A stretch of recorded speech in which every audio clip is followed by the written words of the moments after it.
Баршаңызға сәлем, менің құрметті көрермендерім. Сіздермен мен алдыңғы екі бөліктен тұратын торттың карамелі және де пломбирлі қайнатпалы кремін қалай жасау керектігі туралы видеомен бөлісетін боламын. Бірінші, осылай ыдысымызға қант салып аламыз дағыны, астын ең жай отқа жағып қоямыз.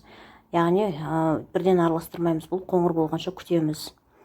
Міне біздің қантымыз шамалы қоңырқай түске айнала бастаған кезде біз сливкиімізді қосамыз, яғни кілегейімізді астын жағатын боламыз. Сол кезде біздің кілегейіміз шамалы ысу керек, қатты қайнап кетпеу керек, оны бақылаймыз, араластырып тұрамыз, екеуін бірдей араластырамыз. Біз қантымыз қоңырқай түске жайлап ене бастады, енді осы тұста біз шамамен жайлап араластыруға көшеміз. Шамамен қозғап қоямыз астынан, қатты күйіп кетпеу керек, соны бақылайсыздар. Өте жай отта тұр менде қазір бұл, және де сливкиімде сондай өте жай отта тұр. Сливкиді қайнап кетпесін бақылайсыздар, ал мынау карамельді күйіп кетпесін. Астын жиі өстіп араластырып тұрыңыздар. Мен сливкиім ысып келе жатыр қазір. Бұны қайнатпаймыз, осылай жиі араластырып тұрамыз. Қатты қайнамасын. Енді қантымыз біздің ары қарай қоюлана бастады. Қоюланып, қоңыр түске ене бастады. Бұны да жиі араластырып тұрасыздар, себебі асты күйіп кетпеу керек. Егер де асты күйген жағдайда сіздердің карамельдеріңіз дұрыс шықпай қалады, яғни тым күйген дәм береді.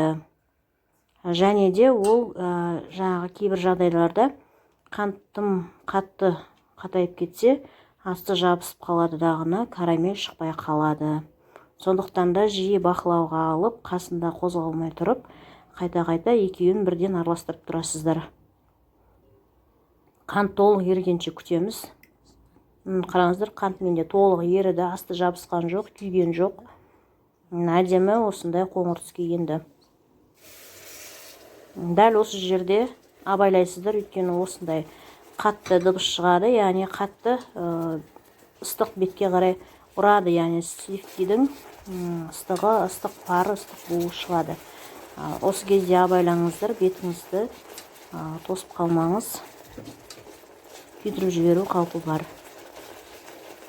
Осындай қатты дыбыс шығады, яғни бұл қалыпты жағдай.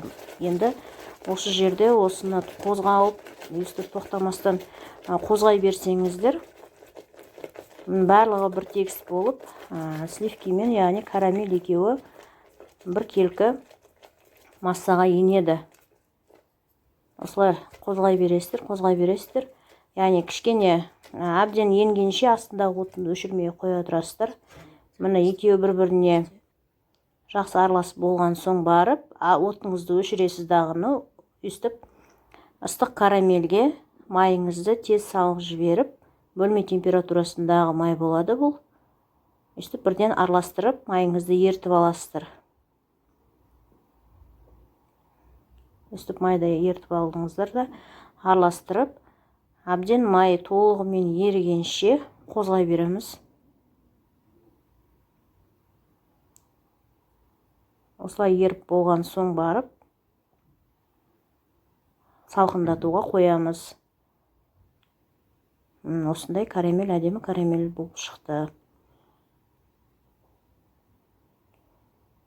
Бұның рецептерін мен описанияға қалдырып кетемін. Осындай карамель болып шықты. Енді біз мына жерде пломбир кремін дайындайтын боламыз. Бірінші бізге заварной крем керек. Заварной крем, яғни қайнатпалы крем. Мен мұнда сүтке бірінші жылтоғымды салдым, және де қантымды салдым. Барын толықтай араластырамыз дағыны, үстіне крахмал қосамыз. Жүгері крахмалы. Картоп крахмалы мен картоптың дәмі шығып кетеді, сондықтан да картоп крахмалын кондитерлік өнімдерге көп қолданбағандарыңыз жөн, әсіресе кремге. Осылай араластырасыздар. Енді бұны астын орташа отта әбден қайнағанша өстіп араластырып тұрып қоюландырамыз. Міне менің кремім қоюланды. мен әлі де араластырып тұрмын, және де мен әлі астын өшірген жоқпын. Әбден осылай қоюланғанша асты жабысып қалмау керек, асты күйіп кетпеу керек. Міндетті түрде тоқтамастан қозғап тұрасыздар осылай. Осындай қою түске енген кезде астын отын өшіресіздер дағыны, майын саласыздар дағыны. Бұны да осылай қозғап жібересіздер май ергенше. Майды толықтай ертіп аламыз осылай.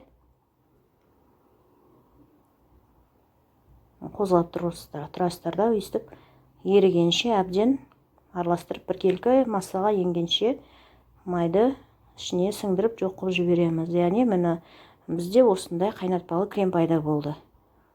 Енді осыны шет-шетін осылай тазалап жинап аласыздар да, барлығын қосып, бетіне пищевой пленка немесе жай ғана қақпақ жауып қойсаңыздар да, негізінде мынау салафанмен жабылған дұрысырақ, өйткені бұл бетіне толықтай енеді дағыны, салафан толық жауып тұрады дағыны, ауа шығармай, яғни креміміздің бетін қаясып кетпеуіне жақсы көмектеседі.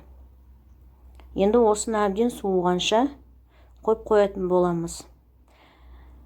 Алдындағы карамельді де, осы қайнатпалы заварной кремді де барлығын толықтай суығанша сливкимен араластырмаймыз. Міне, мынау бізде карамеліміз суыған кезде осылай сливкимен араластыратын боламыз. Сливкиді жай жылдамдықтан қоса отырып, ары қарай ең жоғары жылдамдыққа дейін араластырасыздар дағыны, өйстіп шетінен карамельді қосып, осылай крем жасап аласыздар. Бұл крем бізде карамельді крем деп аталынады. Мен сіздерге алдыңғы бөлімде молочная девочканы заварной креммен, яғни екінші крем пломбирлы креммен көрсеткен болатынмын. Осында екі бөліктен тұратын тортты көрсеткен болатынмын. Енді келесі бөлімдерде сіздерде осындай көптеген салаттар, торттар, неше түрлі кремдер, неше түрлі выпечка пісірмелермен бөлісетін болам. Менің Инста парақшам Гүлімхан Дамтат деп аталады. Және де тіркеліп, қазақша каналды қолдап, лайк басып пікір қалдыра отырыңыздар. Сіздерге көп рахмет.